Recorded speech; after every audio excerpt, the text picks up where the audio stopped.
The case against alleged mastermind in the Tshegofatso Pule murder trial has been reopened. Alleged mastermind Ntuthuko Shoba has submitted CCTV footage as new evidence in his latest quest for freedom. 28-year-old Pule, who was 8 months pregnant, was found shot and hanging from a tree in June of 2020. Let's get you more on this much-anticipated video that was presented to the courts. I'm joined by Mnisi, Newzroom Afrika's reporter, who was paying much attention to this. So we saw that video, Linda, and the issue of contention being time here, 20:06 to 20:09, and the 3 minutes in between, where it's not known when Ntuthuko Shoba was. Why is this important?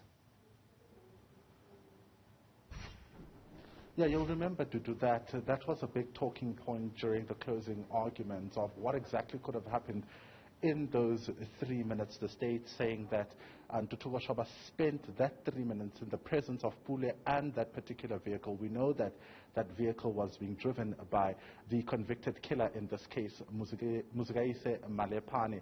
Now, he brought this video today in court, showing us what happened before and after the 3 minutes. You'll remember the trustee from the complex did come and testify in court, saying that, in fact, the cameras are motion sensitive, which means that they only record when there is movement in that particular vicinity. But he denies spending 3 minutes with Pule and the vehicle, saying that, in fact, at 22:06, that's when the vehicle left, and that's before he went into the complex. But the state coming forward saying that in that video it's quite clear that when he goes into that particular complex, the Jeep is still there. It's actually pulling off, which then means it couldn't have been that the Jeep left, at 22:06, and the state saying that, in fact, it really does mean that he spent that 3 minutes in the presence of Pule and that particular Jeep. And during, of course, the playing of that video, we saw family members breaking down in court, as, of course, they saw Pule walking in and out of that particular complex with Ntuthuko Shoba. I'm now joined by Dumisang Katake, who is the uncle of Tshegofatso Pule. Dumisang, thank you so much for your time. Earlier on, when we spoke about this particular video, we did not really know what was contained, but seemingly from what happened and what went down in court, we saw the family breaking down. You're seeing her in her last moments, and the interaction that happened. What do you make of the video that we saw today? I don't think Mr. Shoba had regard for our family. I honestly don't, and I still maintain the fact that if he had regard for our family, he wouldn't have gone to the extent that he did of instructing his defense to reopen the case for the purposes of the CCTV footage to be submitted. All those things were done when the trial starts. The screenshots from the footages, they admitted them, and now today they're telling us that there could be a fault.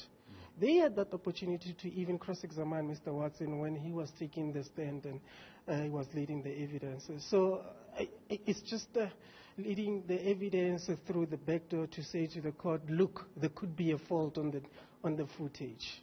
But the fact remains, Tshegofatso was escorted out of the yard at 22:06. When Mr. Shoba went back to the yard, it was 22:09. So it's material. Even at 22:09, we still see that the car that Mr. Malepane was driving pulled off at that specific time. So in your view, this is him rubbing salt on the wound for the family? That's precisely that. There's no justification of what has happened. I mean, I could even see his reaction when the video was played. This is the person who was carrying your child. Like you are saying, like he was claiming in court that he was very happy and he couldn't wait to be a father. He couldn't even show that emotion of remorse, that this is the mother to be to my child who is no more, and this is heavy for me to even watch. It was like he was just watching another movie for him. Talk to us about the 25th of March. We know that is the day for judgment, and considering what has happened today, have you changed your thoughts on you getting a conviction on this? No, I haven't. I have the material part of the evidence that was shown to you, which is the footage, still remains the same as it was traversed in court. And 2206, you hand him to the killer. 2209, you come back to the yard. He was saying he did not even stay outside for 3 minutes, but it was confirmed today.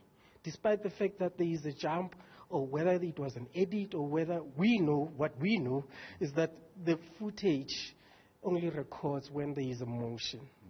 So now when to come back to say there could be a fault, it's very upset, Mr. Mnisi. Yeah.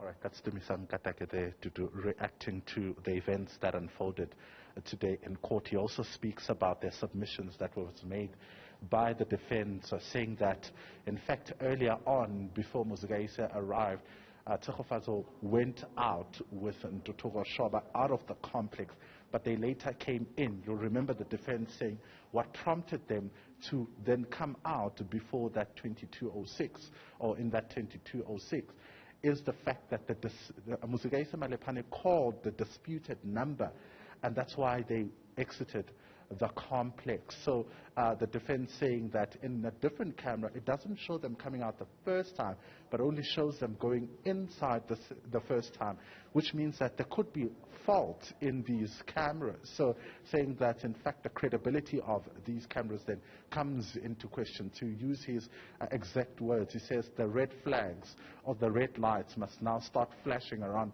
whether or not the CCTV footage is indeed credible. So we'll hear then on the 25th of March when Acting Judge Stuart Wilson hands down his judgment on this matter. Linda Mnisi, thank you very much for that detail.